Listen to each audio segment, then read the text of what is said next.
effectivement ces pensées parfois un peu noires quand on regarde le plafond pendant 30 jours à la suite?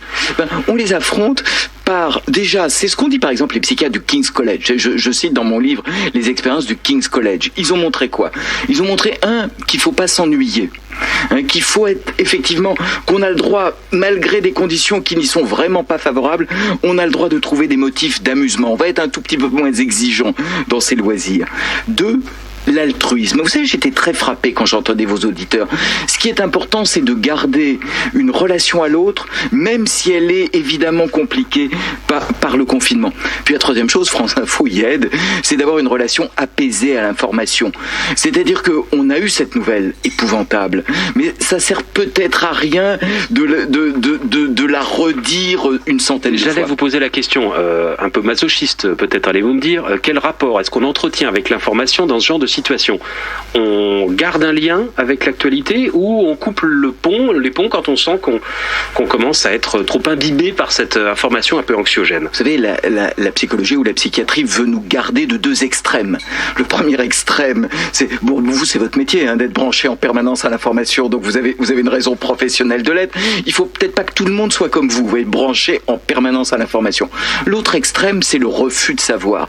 Donc on a quelque chose d'une normalité entre ces 2 extrêmes. Je vais vous poser une question bête, mais lors du premier confinement, c'était au printemps, ça n'a échappé à personne, il faisait extrêmement beau, ceux qui avaient un jardin ou un balcon avaient pu en profiter. Là, c'est l'automne, il fait nuit à 17h30, 18h, il fait moche, à part à Marseille, nous disait Olivier Martoc. Ça change quelque chose ou pas? Alors, ça change un petit peu, mais on va peut-être pas en rajouter, si vous voulez. Clairement, on aurait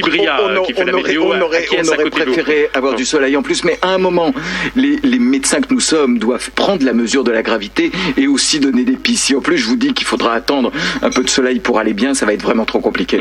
Vous dites dans votre livre il faut passer 10 minutes par jour à ne rien faire.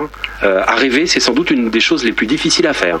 C'est difficile à faire, mais il y a des expériences. Et moi, je pense que c'est le moment de revenir un peu aux fondamentaux de la protection des émotions du cerveau.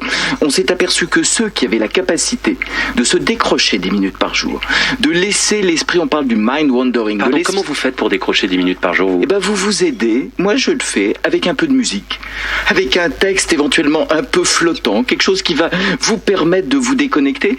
Et ça va être très instructif, notamment des émotions qui vont venir à ce moment-là. Vous savez, on dit toujours gérer ces émotions. Il ne faut pas les gérer. Il faut laisser venir les pensées et ne pas lutter contre ces pensées. Emmanuel Macron a fixé un cap, en quelque sorte, hier soir lors de son intervention face aux Français. Nous verrons si nous pouvons cultiver l'espoir de célébrer en famille ce moment si précieux de Noël et des fêtes de fin d'année. J'ai confiance en nous, en vous. Nous devons tenir jusqu'au vaccin, à l'été, nous disent les scientifiques. Michel Lejoyeux, il faut regarder la lumière même si elle est loin au bout du tunnel? Il faut regarder ce que nous appelons en psychologie les valeurs à long terme plus que les objectifs à court terme. On peut faire la différence entre les deux. On a des objectifs, vous avez vu que nos objectifs, ils ont été sacrément impactés, ils vont sacrément l'être. Par contre, les valeurs à long terme, c'est quoi? C'est ce qui fait qu'on fait nos métiers. Ce sont les personnes qui comptent dans notre vie. C'est les valeurs que nous portons. Vous savez, il y a un petit exemple, c'est le chauffeur d'autobus qu'on donne, un petit exercice de psychologie qu'on donne. Notre vie, ça ressemble un peu à un chauffeur d'autobus. Il doit aller du départ à l'arrivée et il va se passer des tas de choses. Il y a des voyageurs qui montent, qui descendent. Ça va être ça, nos pensées. Mais on a un objectif à long terme et retrouver ces valeurs à long terme plus que les objectifs à court terme, c'est aussi un facteur de résilience sans être du tout dans le déni du caractère extraordinairement angoissant de ce qui nous arrive. Voilà, accepter de rêver 10 minutes par jour, penser aux autres et avoir une relation apaisée à l'info. Moi, j'ai retenu ces 3 leçons. Merci, professeur Lejoyeux, auteur des 4 temps de la Renaissance, publié aux éditions Jean-Claude Lattès. Merci infiniment. Merci.